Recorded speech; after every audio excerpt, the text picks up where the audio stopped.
ટીકા પહેલા ક્લેપ કરતા બધા. ચલો તમારું નામ બોલો જ બેટા.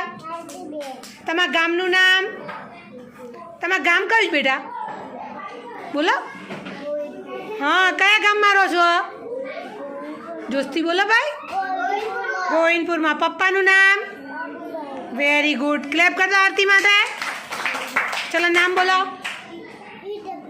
હિતેશભાઈ. તમારા ગામનું નામ? Very good. ચલો સંદીપ. ગામનું નામ? તમારું નામ સંદીપ. ગામનું નામ? તાલુકાનું નામ? જિલ્લાનું નામ? Very good. સંદીપ માટે ક્લેપ કરો ભાઈ. બોલો તમારું નામ, પછી ગામનું નામ, તાલુકાનું નામ? માલપુર. શું બોલાય? Very good. જાઓ ચલો નામ બોલો ભાઈ. બસ